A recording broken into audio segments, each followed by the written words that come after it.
Welcome to the I Hate Critics Movie Review Podcast. I'm professional film critic Sean Patrick. With me is Jeff. And I'm Mrs. Voorhees. Jeff, where can people buy your art? JeffLassiter.com. I had a big breakthrough this weekend while I was at my show in Ottumwa, Iowa, meeting the cast of Fright Night, selling some art, telling off a rude teenager. I can tell that's right if you can hear it. And basically realizing that my friend's kid is gay. Oh. My friend does not realize this, but oh. It's not they won't take it badly. I just, They're friends with you. I would imagine they can take it. Oh yeah. It's not I'm but no, I had a little breakthrough realizing that I can sell on Square. So I will keep my Etsy up until I start to gain some traction on my regular website, and I may keep it up for search. I may just keep it for a while, but I make a lot more money not going through Etsy and their rapacious fee structure. So yeah, well, that's good. That's very that's good to hear. You got any shows coming up? My next show is November 8th and 9th in Champaign, Illinois. It's the Dark History and Horror Con.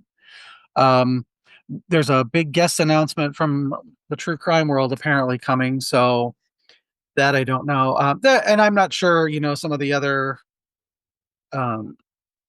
guests in the past have been John Dugan, who played Grandpa in Texas Chainsaw Massacre, who's a friend of mine, and Jason London and Edward Furlong has been there. So I'm not sure, if we're going to announce another guest or if it's just going to be true crime this year. But either way, it's a good time if you're in the Champaign area. It's always fun. And then after that, the weekend before Thanksgiving, I will be in the Chicago area for Days of the Dead, which is my most anticipated of the year based on the guest list.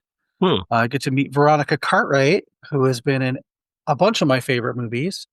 And I'm not gonna do anything new for that one because I've got my poster of the birds that I'm gonna have her sign. Cool. Sean Cunningham will be there from Friday the 13th. A bunch of really, really rare guests are going to be there from the Friday the 13th franchise, as well as my friend Lauren Marie Taylor from Part 2, which I saw last night, and I designed a new sticker of her, so that'll be up. That'll be coming soon. I got to see Friday the 13th Part 2 for the very first time in a theater last night. Almost by yourself. Almost by myself. There was only one other person, and I was a little afraid to make conversation, so I just being the only two people at Friday the 13th, it's got to be a little bit awkward. I honestly thought there would be more people, but then somebody said, "Oh, there's a lot of seats sold for the 10:40 show." So because I had to work at 6:00 in the morning this morning and drive for an hour and a half, I decided to stick to the 7:00 show. And I'm glad I did. Now I only have to see Part 3 in the theater, and then I've seen them all. Very nice. Circling back, how was the Fright Night cast?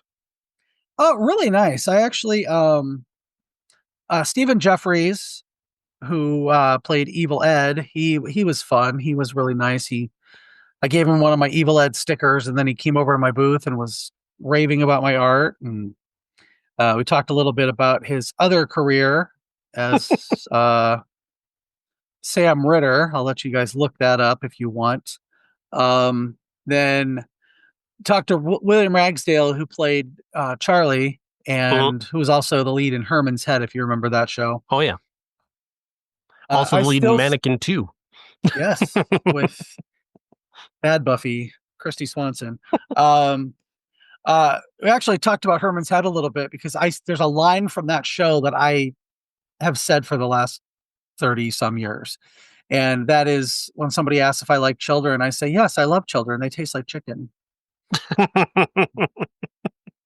So, and then Amanda Bierce was really, really nice. We talked about her and her daughter and Subarus and I mean, very stereotypical gay and lesbian shit. So yeah, it was Wait, fun. she's It was gay? no, she's just very supportive. Hmm. Yeah, that's right. But but yeah, we it was a really nice time. The kid comes into my booth though, and my stickers are at shows, they are $4 or 3 for 10. Pretty reasonable because stickers run anywhere from like 3 to 5 to $6 depending on the size. I charge $4 across the board. Some of mine are pretty big, some of them are smaller, whatever. Average size is 3 inches. Like our family tree. Just kidding. But this kid comes in and he's looking around and he's with his friend who's actually looking at some of my prints, and he goes, "These stickers are so expensive and they're not even good." And I was like, "I'm sorry your parents didn't love you enough to teach you not to be rude, and I'm also sorry that you're too broke to buy my stickers. You can go ahead and leave." And this Yeah. kid, he thought he owned me, but he looked like he was gonna cry. It was awesome.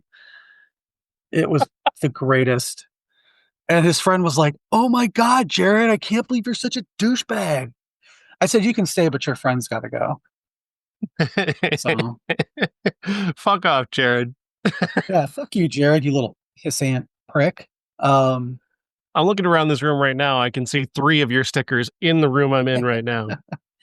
I'm looking at my the wall behind my computer, and I can see about 120 because that's where I keep them. I use those cell phone pockets that teachers use in their Mhm. classrooms, and I actually bought some rolling racks, like grid walls, to take to shows with hooks. But I'm tempted to dark history. I'm gonna pick out like one one panel worth and take those with me because these are interesting to transport unless you Hmm. completely break them down. So yeah, the sticker business. Well, I can also attest to their durability. Like I said, I've got 3 of them in the room right now, and they're all well displayed. I have my Murder She Wrote bang, the scene in the opening of Murder She Wrote where she's holding out the gun and she pulls the trigger and the little bang flag comes down. I have that on my car, and I've had it there for 3 years since I bought my car. And that and my Stanley from The Office, "You Are Not Special."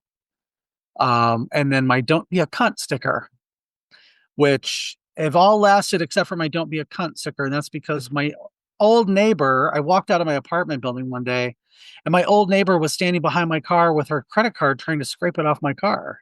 Oh, the fuck? Yeah, I was like, "What the fuck do you think you're doing?" And she's like, "I don't like that word." "Well, don't put it on your car, Karen." Her name was actually Karen. Her name really was Karen. I said, "Don't put it on your car, Karen." And she goes, "Ah, well, I don't like to look at it." And I was like, "I don't care. Look at, you've ruined it. I'm gonna call the office and I'm gonna tell them that you were vandalizing my car." "Not your car. I just don't like the sticker." And she got all indignant and shit. So I was like, "Well, you know what? Just take the advice of the sticker." Yeah. And she stomped off, and it was great. But they have lasted on my car, and I actually, there's a couple at Cinemark. Used to have some stickers from another company besides the one I order now that would Mhm. come in with like a sticker on top of them, saying like 25 each or whatever. And I'd peel that off and there'd be some residue that I couldn't get off without ruining the sticker.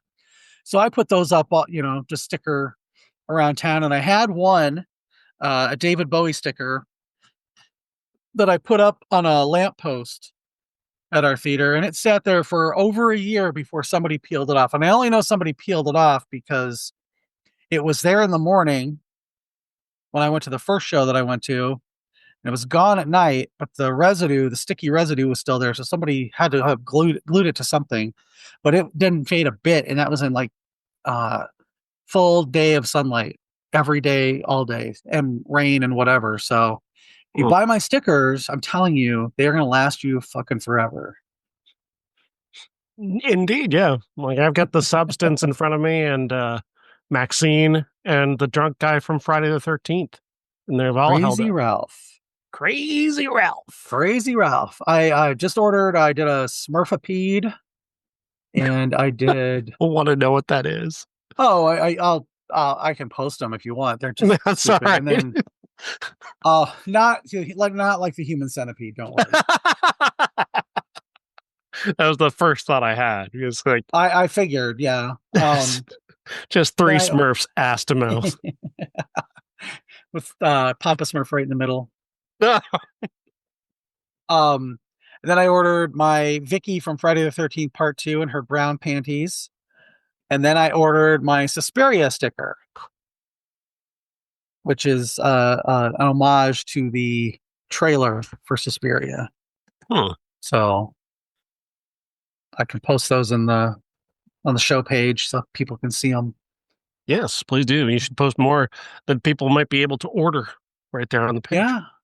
I also have an Aunt Gladys from Weapon sticker, but Warner Brothers didn't like the fact that I put it on Etsy, so I have to sell it in person now. So, but if you hit me up on Instagram or whatever, maybe we can work out a deal. Well, speaking of horror movies, I'm in the midst of the second week of 31 Days of Horror at RealScope, medium.com/RealScope, covering just a wide range of movies, some that I'd completely forgotten about, like a 2004 film called Freak Out. Have you heard of Freak Out? I don't think so. It's a horror comedy from England about a kid who wants to direct a horror film. And he happens upon this mental patient who he then encourages to kill people while he films them. And they go through this very 80s style movie where the killer is trying to pick out a persona to have. Like he's trying on various different things, like a tutu or a full, what kind of mask should he wear? And then it gets really bloody and gory and sick and twisted. It's really great. And most people have forgotten about that one. So I was really excited to post that just last week. I'm one of the few people who like the found footage in space movie Apollo 18. Do you remember that one? I remember it because somebody gave it to me for Christmas and I had never wanted to see it, so I just returned it to Walmart for store credit. That one is also surprisingly good. It holds up. Like I watched it, of course, back in 2011, and watching it again just this month, it holds up. It's got a particular charm to it for being a found footage in space. Another great one from 2004. Do you remember Monster Man? Sounds vaguely familiar. So it's a horror road trip comedy. It's just gory. It's got a big giant monster truck in it as one of the big bads of the movie. So one of those classic redneck horror films. Oh, good. I don't get enough rednecks around where I live. Yeah, I think one of my what I said Jeepers Creepers meets Joyride with more gore, like just a lot more gore. One of the best ones, one of the ones I'm surprised I've gotten a great deal of response to is Dead Silence. Do you remember Dead Silence? Mm-hmm. Yep. The puppet horror film. One of the actors does a lot of shows. She's there a lot. That movie is completely awesome. I watched that again and posted a review of that as part of this, and got a great response for that one. A lot of people do remember that one, and then of course there's other ones that people just aren't reading at all, like Cujo. Nobody wants to read my Cujo review. I love Cujo. I think Cujo is great. Don't know why that one's getting zero interaction. And Carnival of Souls just went up today, so I'm not sure just exactly how people are responding to that one, but that's one of the greatest horror films ever made. And and of course, then you got the story behind that one. Herc Harvey just randomly deciding to make a movie and then never making another movie in his life. Yeah. How do you I guess he just didn't get any response at the time, and he probably felt, well, I don't have any more money to do this, so it just kind of hung on there. It got played on television throughout the 1970s, just randomly, in various little, tiny little TV stations across the country, and they were just lucky to find a full print of it once, and the Criterion Collection was able to rescue it and became a midnight movie, and then Yeah, now it's still there today, Yeah, I own and this that. far outlasted its creator. Who I wonder if he ever knew. I wonder if her Harvey ever found out that people actually loved his movie. I don't know. I don't know. But I always the first time I knew about it, I read about it in Fangoria, and I always thought that Candace Hillegloss and Judith O'Dea from Night of the Living Dead should have played sisters. They look so, like they look related. So, She is just brilliant at looking haunted and like mhm. she's just kind of lost and confused and perhaps dead. We don't really kind of know if she's dead or not, Yeah. which is just it's all a function of her performance. And then Herc Harvey himself choosing to play the evil ghostly figure. Uh, he's got such an amazing look. It's just unforgettable. And that carnival, that the dance scene at the end on the salt flats, that is just iconic. I mean, he captured something so remarkable. I remember seeing that for the first time, and then having that just be in a dream I had that night that would not end. It was Mhm. amazing. Did you know that Candace Hillegloss went to the University of Iowa I did not know that. and she was married to Nicholas Coster? Do you remember him? No. He was in a ton of TV. He was on Santa Barbara for a long, long time, but if you saw him, you'd recognize him. Hmm. But yeah, just a little trivia for you. Oh yeah, that's up right there right now at medium.com/realscope. I'm also catching up on some 2025 releases that I hadn't gotten to. So I have my review of Anemone up now finally, and review of Highest to Lowest with Denzel Washington and Spike Lee, which if you haven't seen that, it's incredible. Of course, it's buried on Apple TV. Um, Apple doesn't like to tell Apple's fucking pyramid scheme of film releases. I don't know how it works. Our tax Money scheme, laundering. whatever. It's got to be a tax scheme of some kind. I'm kidding. That's satire. I'm joking. Don't sue me, Apple. But explain to me why you make movies that you don't tell people that you have. It doesn't make any Exactly. sense. You've got a movie just on. I just like they don't even tell me, and I'm somebody like I'm in the business of watching movies professionally, and I'm a subscriber to their Apple screener site, and they don't send out notifications that they have a new movie there. They don't send What? notifications to tell you we've added a new title to the screeners. So you just have to go there randomly as a reporter. You just have to go to their website randomly, and you're like, oh, there's a movie here. Oh, Matthew McConaughey and the Lost Bus is here. When did this get here? Did anybody know that movie came out? Oh my God. I know it. I've never heard of it. So Matthew McConaughey stars in a movie, and nobody knows it came out. Like, what the fuck are they even doing? Like, they pay millions of dollars for these. It doesn't make any sense. that's ridiculous. Tax scheme. I mean, it's stock scheme, something. Big news though, they did change their name from Apple TV Plus to Apple TV, so that's gonna really make a big fucking difference, I guess. But then of course MAGA heard that they changed their logo, and they're like, wait a minute, that has been a traditional over 3 years. That was a traditional logo. My God. Put the plus back.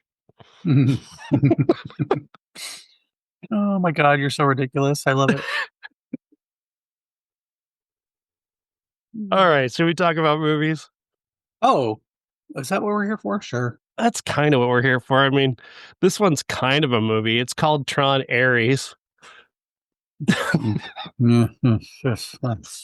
That's fucking piece of shit trilogy. So, Fucking. it, in my lifetime, Dennis Miller went from being like one of the funniest human beings I've ever heard to being like one of the weirdest and laziest and saddest. But back in the day, he made a joke about Tron that has stayed with me my entire life. He was talking about Al Gore. The joke was actually about Al Gore, and he goes, "Al Gore's favorite movie." You know how boring Al Gore is? His favorite movie is Tron. Okay, I gotta And give it to somehow Dennis Miller. that joke, it doesn't need any explanation. You just hear it and go, Hmm. yeah, that makes perfect fucking sense. God, yes. Yeah, I too used to love Dennis Miller. He's has like exactly your description is exactly right. Lazy and bad takes, and but that is the perfect joke as someone who just watched Tron for the first fucking time. Jesus Well, fucking Tron hell. Tron is I don't Tron is a mystery to me. There are people who love it, there are people who champion it, and I can understand their point to a degree. And that at the time in 1983, it was pretty spectacular looking. But Amy and I used to watch this movie and like do a full Mystery Science Theater riff on it because it is so silly.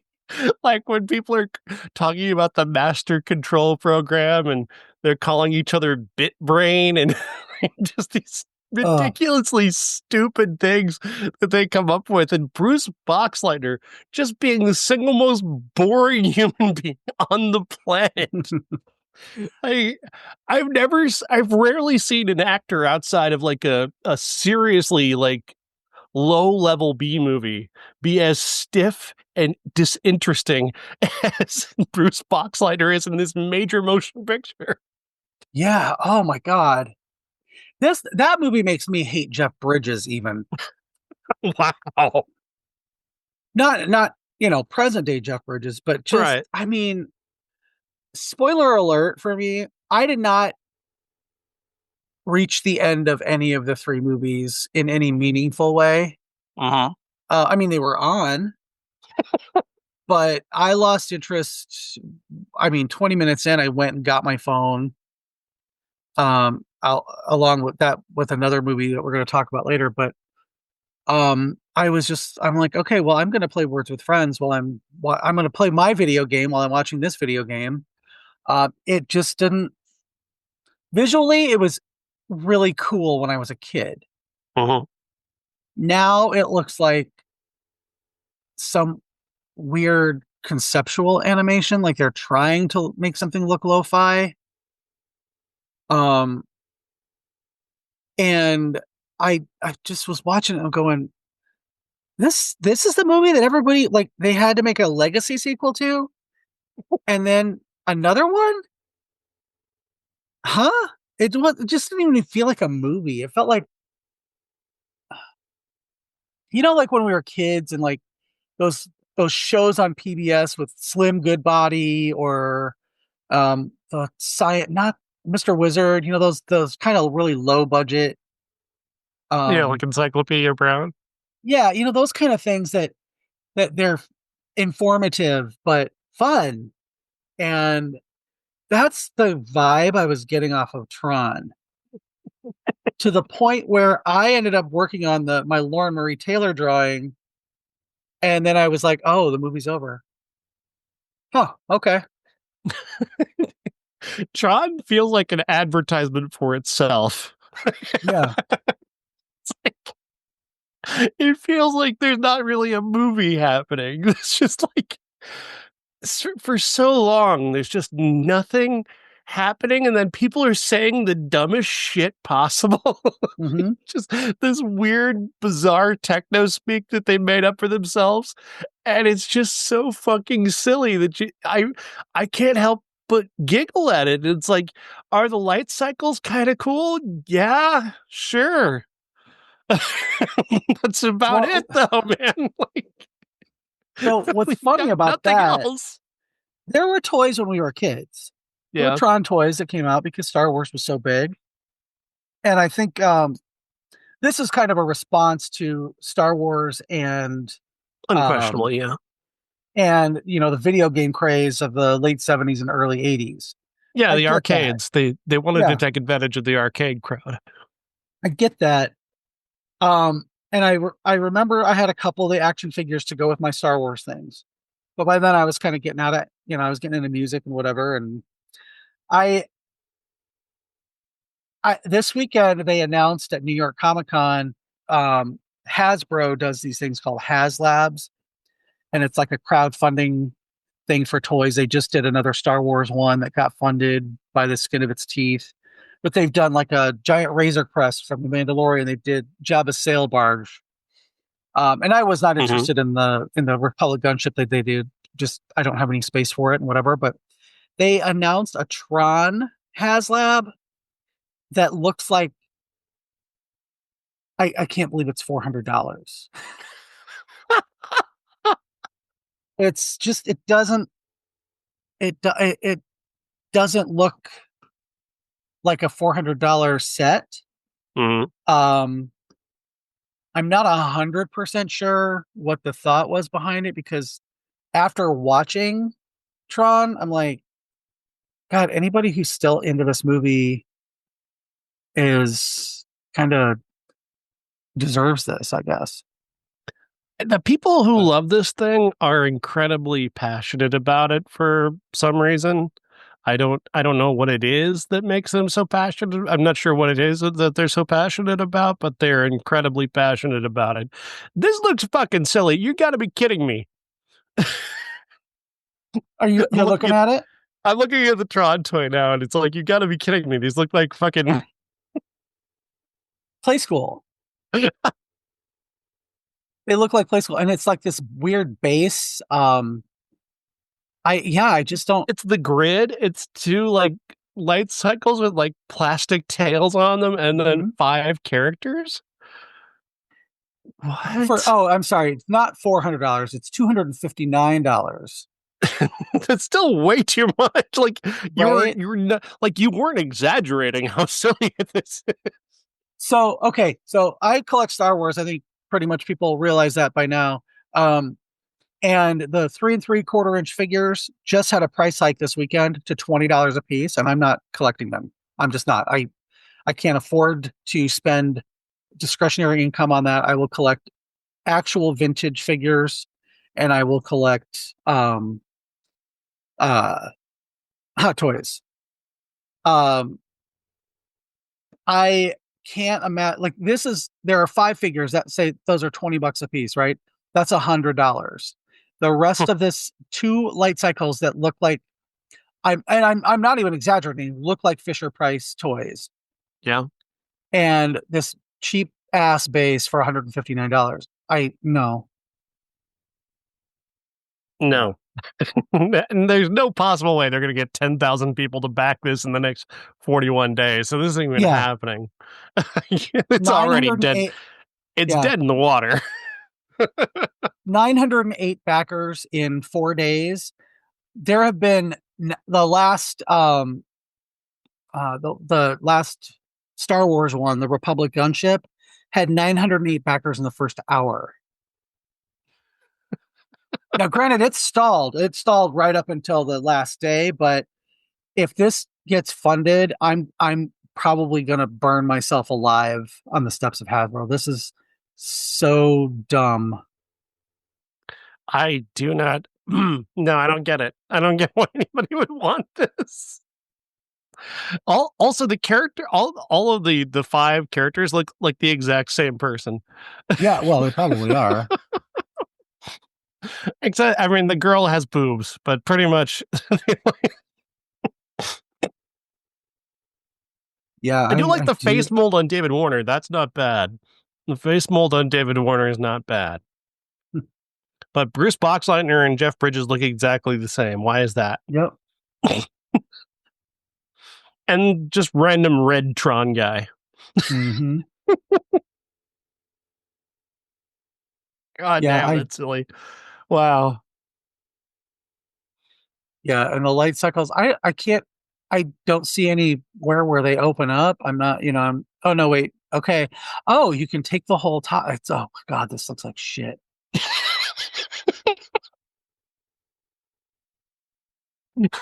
Oh, Absolute trash. Oh my god. Even the characters look bored by what by this thing. The face mold on this character, on this one character, I think it's Jeff Bridges. He just looks bored. mm-hmm. Wow. I'll post the link on our Facebook page so we can share the joke here because this is really terrible. Yeah, this is as bad as the movie. Yeah, I love the original Tron, not for the reasons that we're supposed to like the original Tron. You're supposed to like it because it's good, and I don't like it because it's good. I like it because it's very, very silly. And that's why I was confused about Tron Legacy, is because it's like I was under the impression leading up to Tron Legacy in 2010 that we all were on the same page about Tron, that this was an ironic appreciation and not like a kind of a Morbius appreciation, not a actual appreciation. But it turns out like actual Tron fans are like, no, we actually love Tron. Oh, so they Okay, made Tron boomer. Legacy and it was kind of successful, but I remember I remember nothing about this movie, Jeff. I remember nothing about Tron Legacy. I remember I think Olivia Wilde's in it. I think Garrett Hedlund, and of course Jeff Bridges plays Jeff Bridges, and they de-age him for a villainous character as well. But that's pretty much the extent of my memory. The Daft Punk soundtrack was amazing. I kept that in my car for a while, but Hmm. whew, if you I couldn't tell you a single plot point from Tron Legacy, not one. I watched it yesterday and I don't remember a single thing about it except the horrible de-aging of Jeff Bridges.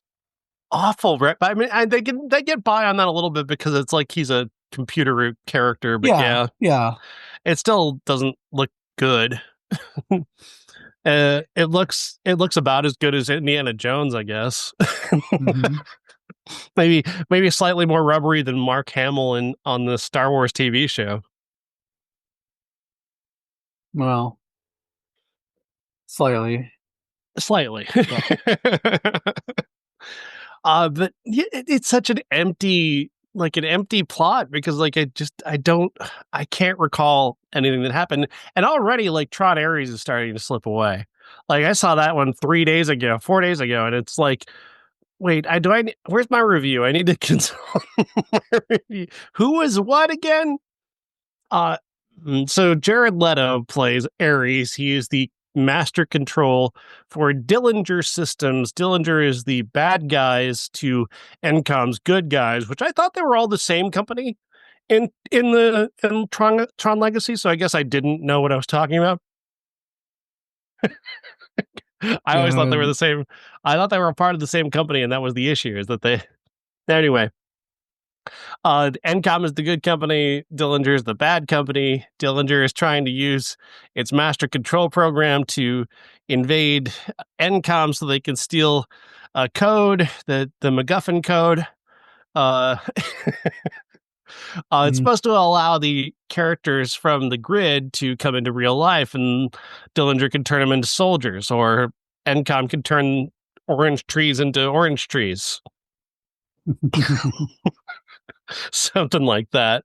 Uh, Naturally, of course, the Jared Leto's got to be he's the main character, so he can't be a bad guy the whole time. So he immediately turns on Yeah. Dillinger after he spends all this time reading this other character's text messages and coming to know her and seemingly fall in love with her. Maybe I don't know if he's fallen in love with her or like is he capable of that emotion?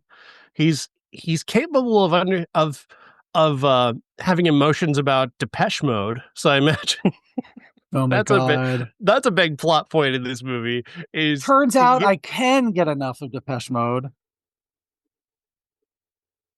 he saves he gets to save the world. Jeff Bridges lets him save the world because he can't describe his feelings about Depeche Mode. He knows it makes him feel something, but he can't quite find the words because it's an emotion. And if he's a program having an emotion, that's got to mean something, I guess. I guess. I don't know. I all three of these movies I tuned out by like the third act. I'm like, I my people on the internet are more interesting. Um Every I just review like starts off talking about the movie and ends up talking about Nine Inch Nails. Like within a minute, they're like pivoting to talking about the Nine Inch Nails soundtrack. yeah.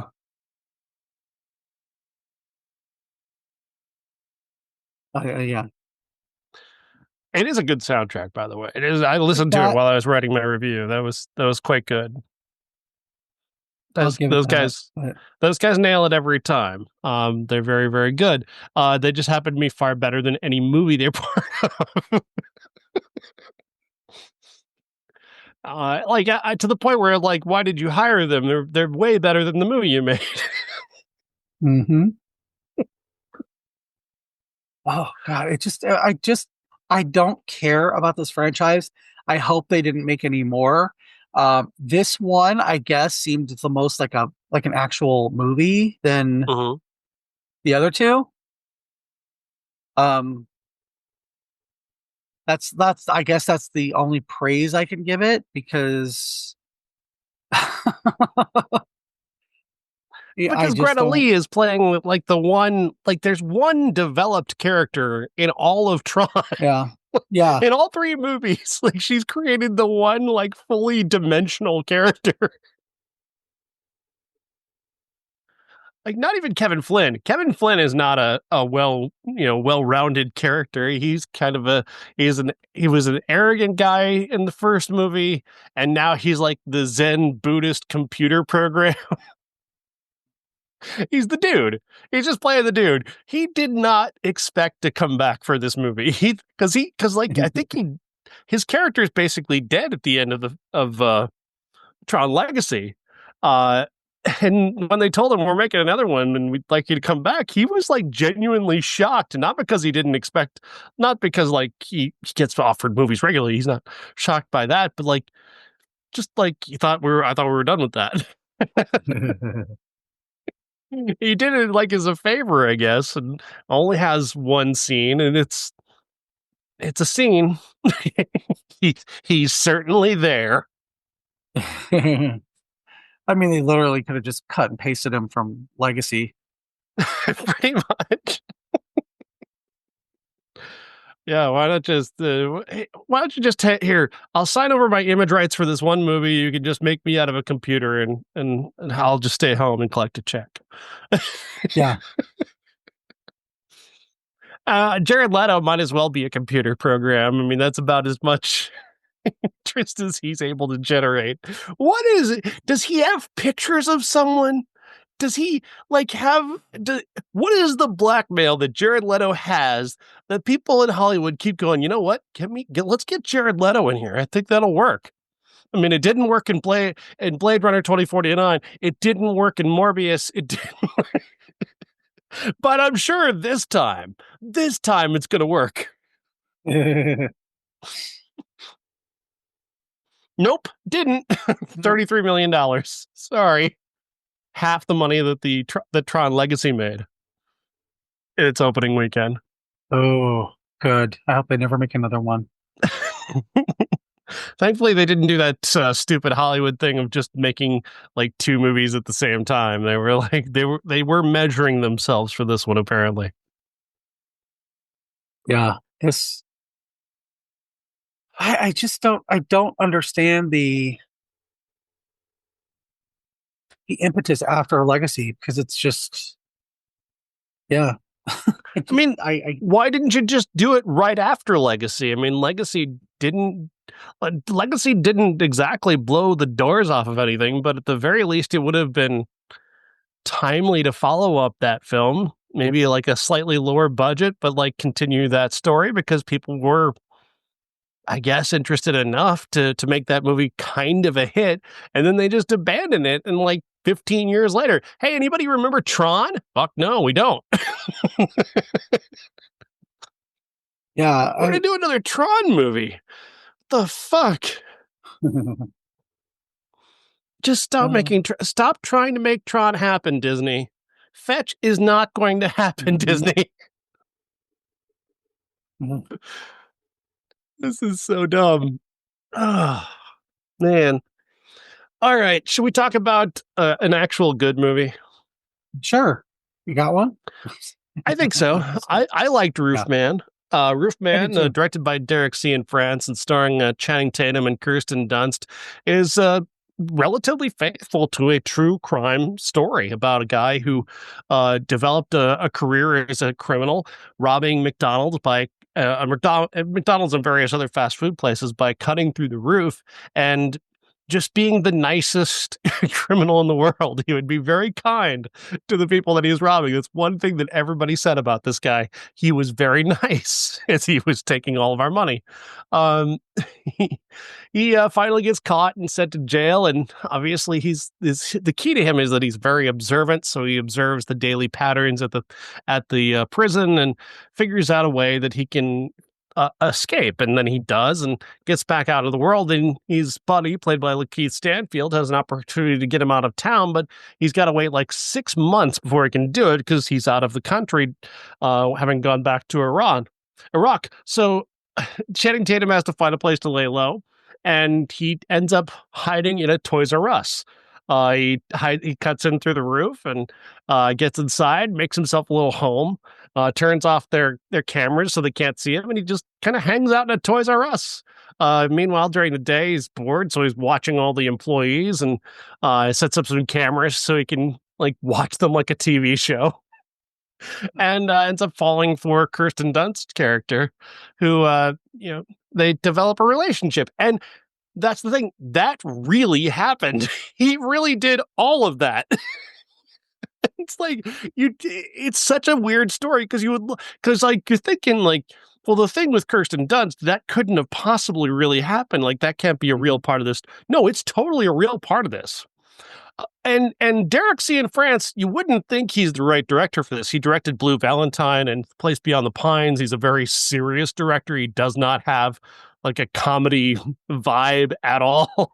And the trailer for this kind of makes it seem like a comedy. And at times it is. Like at times Channing Tatum is having so much fun and being so like charismatic in the way that Channing Tatum is.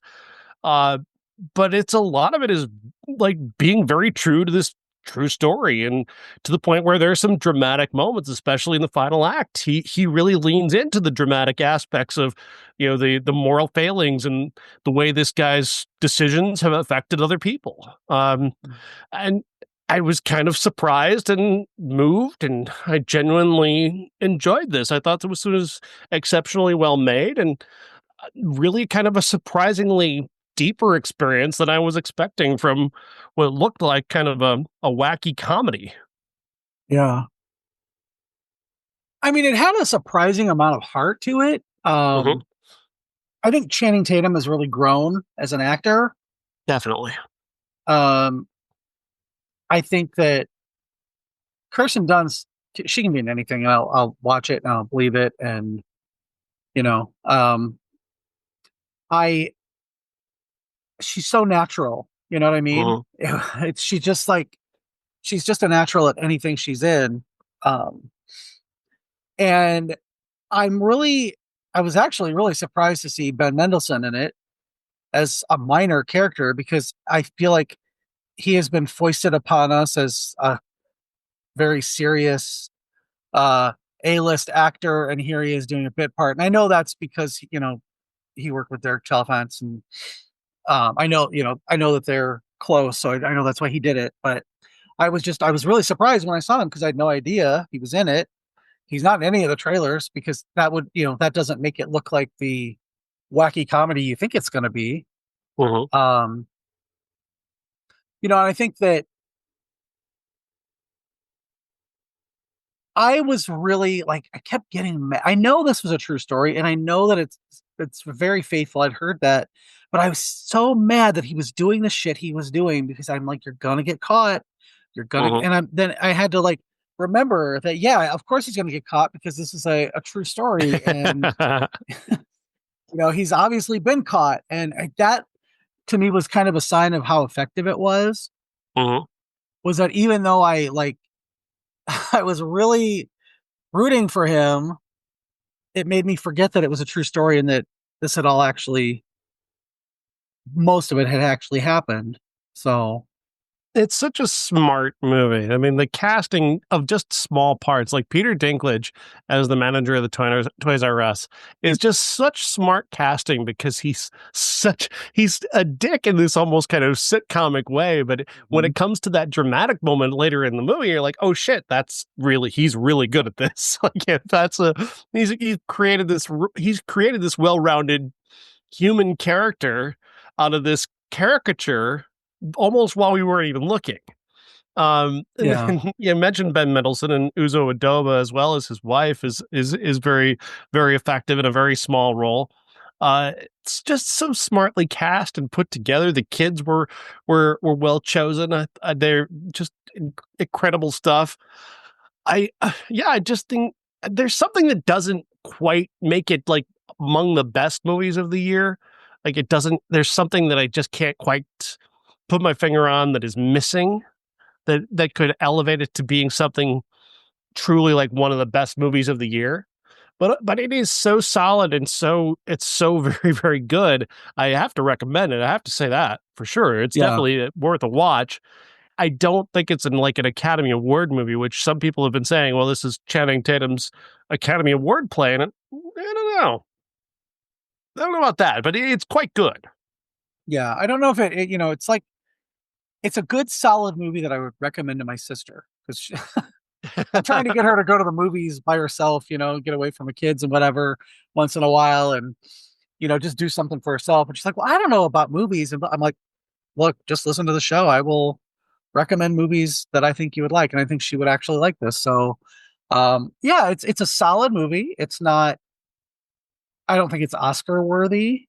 Yeah. I do Um wonder if like the marketing campaign sets you up for the wrong movie. oh, Because it is definitely. so playful, and that it is so fun. Like the title Roofman also doesn't like it's the right title because that's exactly what they call him. It's the nickname he gets is Roofman. But Yeah. like they both sound kind of wacky. Like the trailer, the commercials come off kind of comic. Yeah. Well, the But the movie poster has is this, him. Yeah. yeah. The But poster's the him in movie a itself is tube. yeah, he's got his Heelys on and he's wheeling around Yeah. Toys R Us. It makes it look like it's a lot of fun, and a lot of times it is very fun because Channing Tatum's fun, but it's got a lot of drama to it. It's grounded. It's very very grounded in the reality of this story Hmm. that it's deeply faithful to. Because I've seen a number of YouTube documentaries about Roofman, and this is all anybody says about him. He was really really nice when he was robbing us. He really didn't want to hurt anybody, and Hmm. he lived in a Toys R Us for 6 months without anybody noticing. Yeah. I really, watching it, I did struggle with the the tonal shift from the actual movie and the trailer Uh-huh. because it's that well the wackiness of it that I was expecting is only there in a couple scenes. Right. And they do give away some of the best stuff in the trailer this time, like him running naked through the store. Yeah. Um, Where's that hadn't been spoiled? That was a cool moment. yeah, I was surprised with how much skin and balls he showed, but literally, it's like, oh, well, there's Channing Tatum's balls. Okay. Um, that's a good thing he's not 10 years older. We would have seen a lot more of him hanging down. But Oh wow. Yeah. yeah, I fully, I went and saw this last Thursday night before I left town for my show, and I had a really good time. The audience seemed to really like it. A lot of people, as they were leaving, were talking about, oh, it's so much better than I thought it was going to be. So, and yeah, the cast. I mean, the cast is amazing. So, Yeah, it's an exceptional cast. And Derek Cianfrance is a great director. I think the marketing campaign lets this movie down, and I do think that does hold it back from greatness. It creates the wrong perception of the movie, and then you're watching it with kind of the wrong perception of it, and it's doing something different than what you expected, which is not a bad thing, but certainly not what you were expecting. Yeah. Which I think reflects the fact that it was number 2 at the box office this weekend, but it didn't really do big numbers. Certainly not the number that I'm sure they were hoping for. But nothing did. I mean, Tron made half the money that they expected, and this movie, made maybe a little bit more than half of what they expected for it. Yeah. Well, I think Go ahead. maybe the fact that people expected it to be a comedy and they're not in the mood for a comedy right now. I don't know. Yeah. All right, what's next? What are we talking about next? I forget. Well, we are going to wait for Kiss of the Spider Woman until next week. That's right. Which is the other movie that came out. So I guess we can get to our classic, which is in honor of Diane Keaton dying this weekend. Yes, the wonderful Something's actress, gotta give. Star of the star of Annie Hall and The Godfather. She was incredible in both those films. I think especially in The Godfather, she is such a perfect counterpoint to Al Pacino's character. Mm-hmm. They chose her so precisely for that role. Coppola did that it's one of the most perfect pieces of casting in any movie. And Annie Hall, of course, obviously, I think that role was obviously written for her, created by her with Woody Allen, and it just fits what her talent is, as opposed to this movie, which fits no one's talent whatsoever. It's just writer director Richard Brooks just being angry at all women. Like, he really was upset. The sexual revolution really pissed him off. He was out. I honestly think Joe Spinell had a higher opinion of women.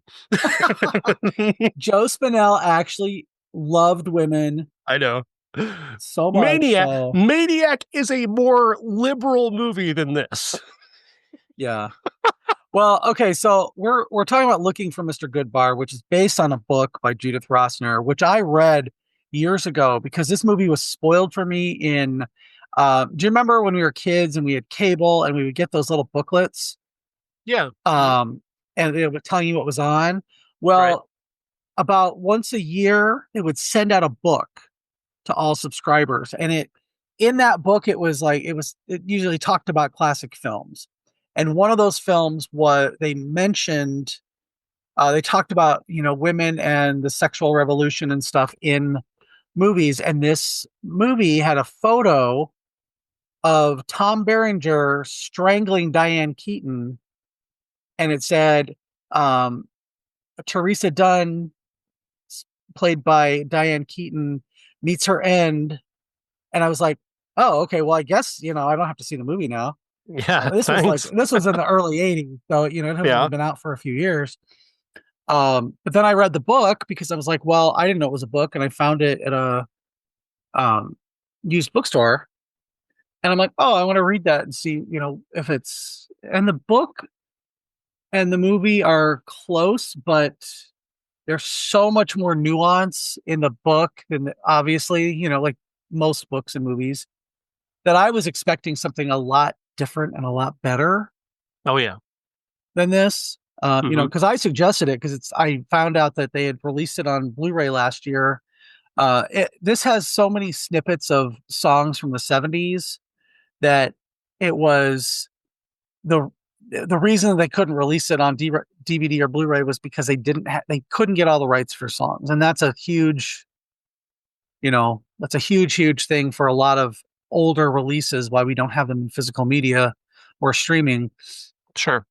So I was really excited that, and then she died. I'm like, we should watch this. And I'm sorry. Yeah, I was looking for a way because, like, historically, it's almost a meme on the show that anytime I've ever talked about Diane Keaton, I've talked about a movie that she made that I absolutely hate. I think she was on a movie she was in was on my list of the 10 worst movies of the year for like 10 straight years. Nothing against her personally. She's a nice person, but like the movies she made in the 2000s are some of the worst ever made. And I stand by that. but no, I wanted to write something nice about her, and I have never seen this movie. I've always wanted to see this movie because I've been curious about it for years, and had people tell me that it's one of her best performances, and then I'm watching this going, what? How could you tell if this is a good performance or not? This is a series of like just some of the angriest male characters in history verbally abusing this woman until she's randomly murdered by a gay man. Like, what part of this is a performance Yeah. that you can actually critique? Because there's no movie here. It's a series of ugly, nasty, disgusting scenes of men being verbally abusive to this woman who has done nothing wrong to them. She simply wants good sex. She would just like to have good sex just once. That's all she's ever wanted. And she Yeah. can't get that. And she's punished for it repeatedly by a series of just the worst men. This She starts off by sleeping with her college professor, which he's married. It was a bad idea, but whatever. Fine. She's also like got a father thing. Her dad was a dick, so she's looking for kind of a father figure. But like, how do you respect her character after he says to her, "I can't stand to look at a woman after I've fucked her." Yeah. Like, and then she's like, "Well, no, I got to go back and find and be with him." Like, what do you Right. know? Like, what woman, what any person with any self respect is going to want to deal with this man? On top of which, what kind of fucked up perspective is that on the world? Like, it's so dumb. We don't know this character other than this. This is what we know of him. And the Mhm. movie has no opinion of how horrible he is. Like, it doesn't have any opinion of him whatsoever. He's just allowed to be this complete asshole, cheating on his wife, fucking his students, and then telling them they should feel bad about him fucking them. Yeah. Oh my God, it's just so ugly. But then she's like, then it's Richard Gere. She meets Richard Gere and he like fucks her really good, but then he disappears. But then when he comes Yeah. back, he's obsessed with her and like Mhm. to a dangerous degree. And then she meets William Atherton, who's a like a liberal left wing welfare guy who's helping this poor black family. But of course, he's an abusive, controlling dick as well because all men in this universe are. And apparently, this is the way they're supposed to be, according to the movie. Because Yeah. if you don't go home with the guy who's obsessively trying to control your life, you get killed by a random gay guy that we introduced with 15 minutes left in the movie. Yeah. See, I was like, I couldn't remember based on who on that picture that I saw in this book years ago. I couldn't remember who the guy was that ends up killing her. And then Tom Berenger comes on screen. I'm like, oh yeah, that's right, it's him. I, just unlocked that memory. But I was kind of upset with the fact they do establish that she does occasionally go to the gay bar with her friend, Mm-hmm. that she ends up sleeping with because he's bisexual, and so they establish that she would go there to meet him, or and she goes there to feel safe when she doesn't necessarily want to pick somebody up. Mm-hmm. And the fact that she meets this Tom Berenger's character, Gary, and ends up going home with him, even though she knows that he's gay because she's watched him have a conniption fit, and, he's in the bar for a reason. And then He's she's just like, sweating and slamming cocaine up his face like the yeah. entire time. And she just like, you don't blame the victim, obviously, but it's like, this was not a good, this is not a good idea. Nothing about this is a good idea.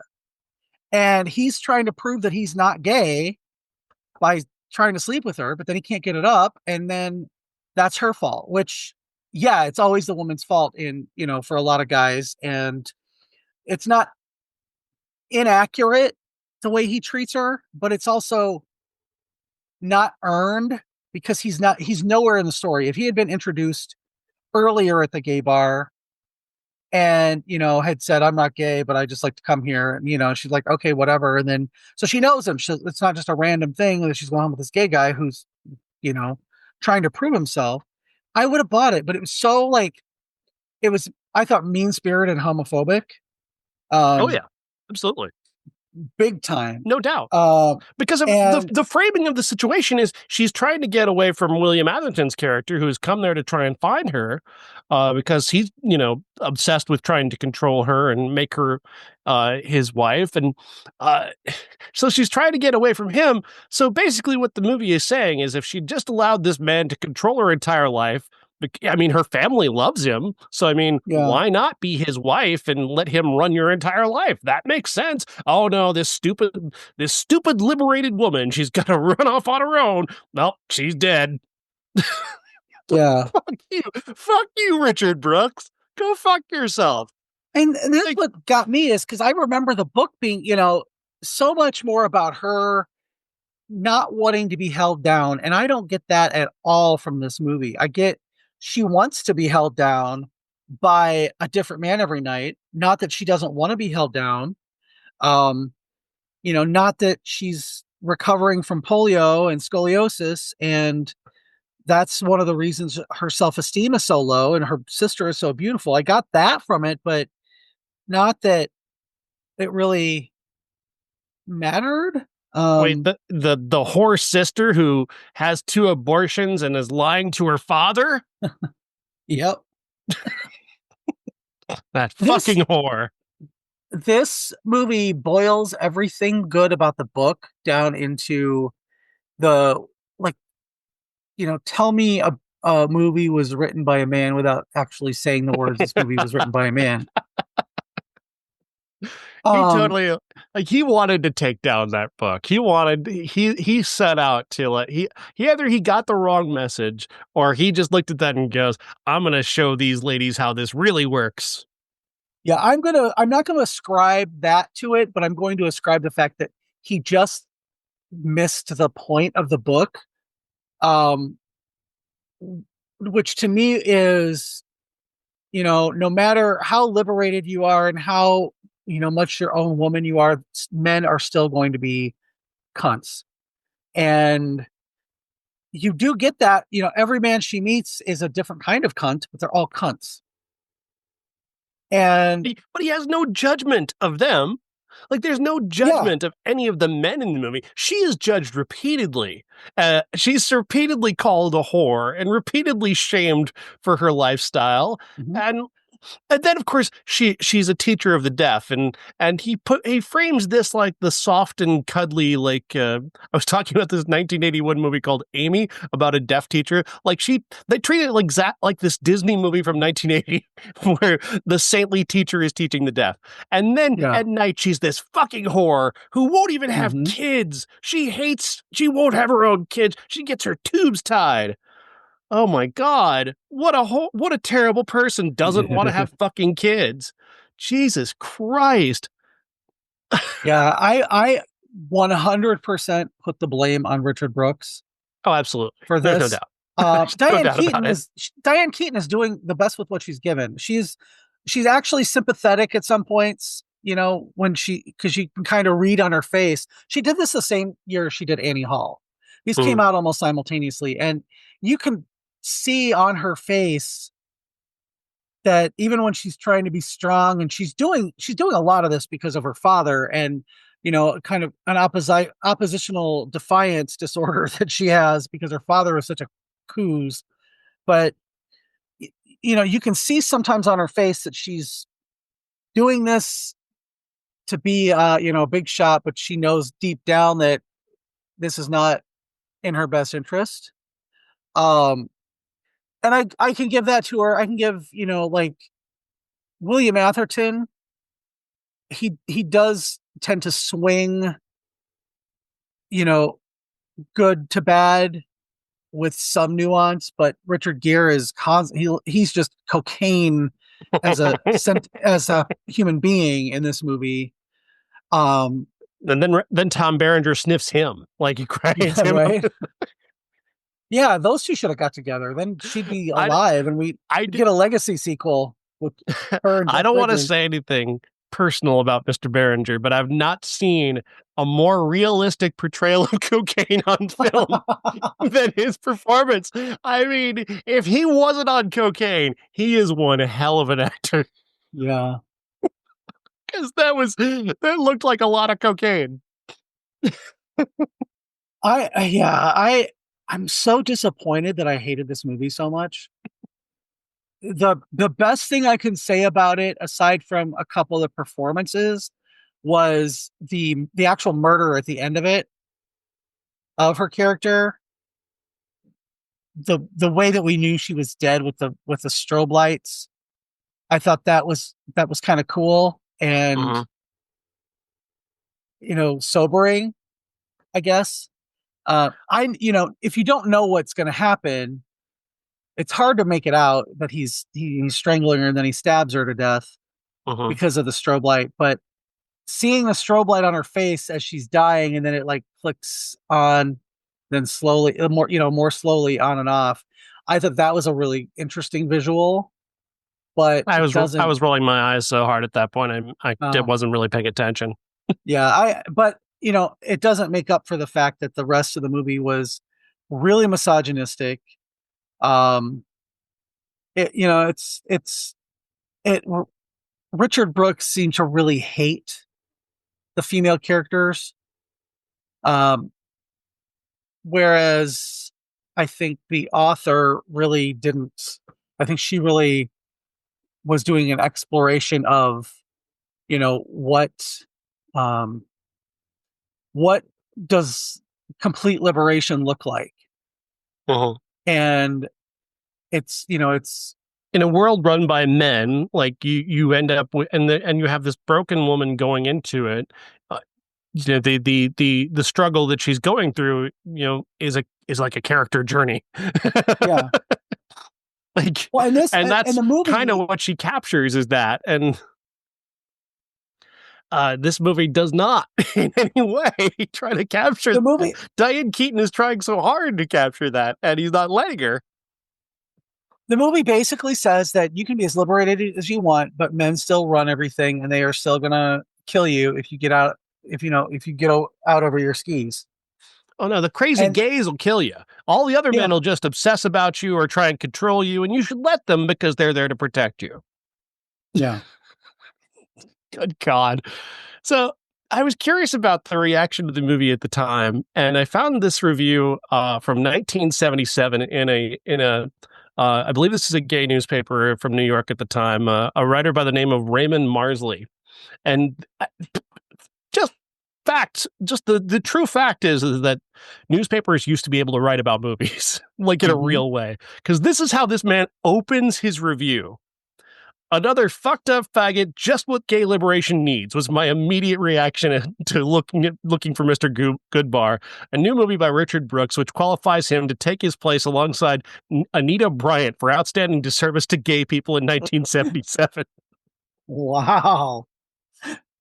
Oh, speaking of which, we're recording this on October 14th. This is the anniversary of Anita Bryant getting a pie in the face in Des Moines, Iowa. Go on. Ah, we can get one of those over to Christy Nome. I would really appreciate it. Old plastic face. Yeah, let's do that. I Oh. Wow. I mean, just like writers in this film writers in the 70s just knew how to do it. Hmm. And Raymond Marsley, he just went hard. The rest of the reviews even angrier. Just it's wonderful. Can you link Yeah, to that on our Facebook page? absolutely. Yeah, I'd like to read that. It's mean spirited toward gays. It's mean spirited towards women. It's a mean spirited movie. And I don't, you do have this a lot where you just don't know what the author of the movie read Hmm. to get to this point. It's like the movie Cruising. That movie is wildly different than the book. There's a couple scenes that are lifted verbatim, but it's wildly different, and you can see um uh what's his face uh I can't even think of his name, and he just died. You can see what he was thinking, William Friedkin, All right. Yeah. and you could see what he was thinking and where he was updating it, and probably what he was into. Um, but here it's just like, you know what? I don't like the fact that this woman is powerful and is trying to be her own person. Let's make her suffer the entire movie, and then we'll kill her. Yeah. It's really it's such a gross movie. You can don't watch it. Don't give it the time of day. Don't waste your time. There are nicer way. Obviously, there are at least two better ways to honor Diane Keaton. You can watch Annie Hall. Or you can watch Godfather 1 and 2. Yeah, The Family Stone. I mean, she has had some, And let's not bring that movie into this. I'm just saying that has a big following for people, Mhm.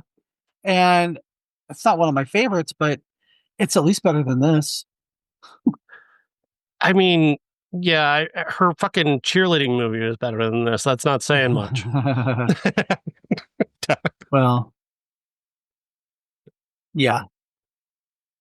Her Justin Bieber music video is better than this. Oh, let's see. Before we go, we do want to mention one other person passed away. The legendary Yeah. Drew Struzan has passed away. His work is something that has influenced all of us. We've all seen it. We've all been kind of, blown away and impressed by it at some point, even if we didn't know it was his work. Mhm. And you're going to find that if you look through film history, so much of his work is there and you didn't even realize it. There's a lot of people listening to this right now who don't know the name, even though I think we did like almost an entire episode on him once. Uh, Yeah. uh, but just what a remarkable career, and just the fact that you can't throw a stone at a poster in Hollywood history and not see him. Yeah. He I he and Andy Warhol are my two biggest influences, I think. Um and I mean, I just off the top of my head, I can tell you movie posters that you would absolutely recognize as his. We've talked about the man behind the poster before, documentary about him, and they basically it's framed around him making the Episode 1 Star Wars poster. He did the special edition posters. He did all the prequel posters for Star Wars. He did one back in 1978 for the re-release. He did a bunch of Indiana Jones. Nobody drew Harrison Ford better Oh. than Drew Struzan, and then Richard Amsel was right behind him. Um, the the level of skill that you've seen all the Harry Potter posters that he did. You saw Alice Cooper, Welcome to My Nightmare. He did that album cover. He's done just prolific, and he retired about 15 years ago almost, and came back out of retirement to do a one-shot poster, not the actual movie poster for The Force Awakens, but that was his last big illustration, I think, for Star Wars at least. Tons of Star Wars movie or book covers, just Adventures in Babysitting, that iconic, beautiful poster. He did that. There's a book called The Art of Drew Struzan where it it goes into several of the different iterations of that poster from sketch till um, he wanted to change one thing, and then rather than repaint the entire thing, he just did a cutout, and that's why the bottom of the poster looks the way it did. The Goonies, iconic poster. Harlem Nights, he did that. Richard Pryor, and it's so simple, but it's just perfect. He did some of the Muppet movies. Back to the Future. Back to the Future. Yeah, I did all three of those. Worked a lot with John Carpenter's stuff. Did The Thing and Big Trouble in Little China. Did the first Harry Potter poster. The story behind The Thing poster. Have you ever heard that? No. They said we need it. It takes place in the Arctic, and it's we don't really want you to see what the thing is. So he did that poster in a matter of hours. He did the sketches for it, and then he painted it, and they were like, we need it by tomorrow morning. And when the courier came to pick it up, it was still wet. And he did that in one day. And it's one of the most iconic. I actually have an action figure of that poster that they did for Comic-Con, that it's just it's hard to quantify like what an impact he had on the movie advertising business, especially um, just based on just if you even just take to account his Star Wars stuff, which is where I knew him originally. Um, his technique that you get to see him doing in this documentary, the the depth and breadth of his talent after he stopped doing movie posters, he was kind of working on stuff for himself, and it's so illustrative and some beautiful line work. He taught me personally how to change the way I interact with pencils. Um, I still could never get the hang of airbrush. That's why I do a lot of it on digital now. But just if you ever come across a movie poster that you love, chances are if he didn't do it, he at least inspired somebody to do it. Yeah. I mean, So, in the early days when he first got started, like these movie posters didn't mean anything to him. He was an mhm. artist, and he was an artist first. And I like he did movie posters for so many like early '80s B movies that you can't even. I mean, you can't even find them anymore. Like he Yeah. did so many of them, and then the iconic stuff only became iconic over the years, and uh, it's just amazing to think like it's just Hmm. amazing to think of the influence that he had. Like the Blade Runner poster, I think is one of the greatest posters in film history. The original Blade Hmm. Runner poster is just incredible. But when you look back on I was just looking at the history of movie posters because I did a piece on the movie Maniac recently, Hmm. and uh, they have no idea who did the poster for that. The director doesn't know. Joe Hmm. Spinell doesn't know. No one knows who did the poster for that. But that poster became like iconic because it terrified people. It scared the Yeah. hell out of people. And it had nothing to do with anything in the movie, but it's Hmm. to the point where like both the director and Joe Spinell were actually put off by the poster. Like, that's awful. We hate that. But uh, like he did Masters of the but it, Universe, and I want that yeah, poster is 10 times better than that movie. yeah. That's the thing. Like but at the time when he got started, like you weren't even getting credit for this stuff. Yeah. There's so many movie posters there people don't even know who you it's the information about who did them was like I tracked one poster down to like a advertising agency in New York and they're like they haven't existed in 40 years. Hmm. Like so nobody knows who did it. Yeah. But Drew Struzan, his stuff was so iconic and so brilliant that like if you ask somebody do they know a movie poster artist, he's probably the only one you could ever think of. Yeah. Yeah. Well, I mean, and he didn't just do Star Wars, and he did like Cannonball Run and Cannonball Run 2, and he did the Shawshank Redemption, the most iconic one for that.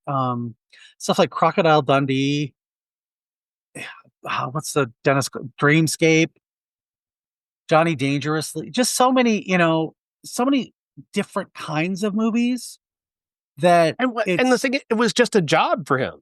That's the thing. yeah. Like early on, it was just his job.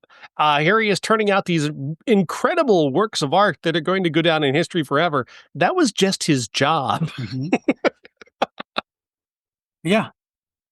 Yeah, he was a hired hand, and then he did catch the eye of people like George Lucas and Steven Spielberg. Spielberg, and he was able to turn that into he was kind of the one of the court artists for Lucasfilm for a while, which even just the Ewoks movie. I mean, come on, that movie doesn't own it doesn't deserve that kind of a poster. You know what I mean? It's Yeah. just his stuff brought the characters to life before you ever stepped foot into the theater. Amen. Um, Remember when Ready Player One came out Yeah. and they did different styles of posters of, based on movies, like the different movies of the different eras in that movie. And his was one of them. And it was just like, oh, whoever did that did a really bang up job because I thought it was his for a while. But, but there's something about those. the ones that he did that have a special kind of life to them that a lot of the imitators don't have. Mhm. Um, and there's a lot of imitators out there, but none that I'm kind of telling you right now, we're going to discover a new Drew Struzan poster, like for something from like the early '80s. One of these days, it's just go. Wait a minute, that was a Drew Struzan? Yeah, that was a Drew yeah, Struzan. yeah. And that's amazing to me. That's amazing to me. All right, Jeff, we're wrapping up, but next week we do have some new movies to check out, and we'll need a classic of some sort to come up with. But After the Hunt with Julia Roberts is opening this weekend. The Black Is that Phone 2 with Ethan Hawke is coming out this weekend. is After the Hunt? Isn't that the sequel to The Hunt with Betty Gilpin? No, Hilary Swank? it's a Oh, different movie. There's a movie called Truth and Treason. I have no idea what that is. No clue, but it's coming out this weekend. isn't that an The Angel Studios movie? could be. If it is, I'm not really going to. Yep, it sure is. And Good Fortune, starring Keanu Reeves and Seth Rogen, is coming out on Friday as well. Oh, that's too bad. I'm just kidding. The trailer actually looked cute, so The trailer does look fine. It's also the 40th anniversary of St. Elmo's Fire, if anybody cares. nope. No. I will actually be watching this week. I'm gonna go see Nightmare on Elm Street 2 in the theater, and then Halloween 2 is on Friday night, so I'll be seeing that too. I've never seen that. Oh, wow. Big So, week for twos. it's yeah.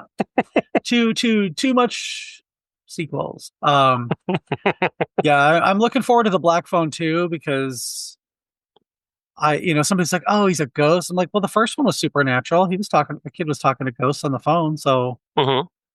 you know, No, it fits. I'm yeah. still not quite sold on I don't quite know what's going on in the trailer, but Mhm. I'm interested. Yeah. I did the And, first one is genuinely really, really good. oh, yeah, definitely.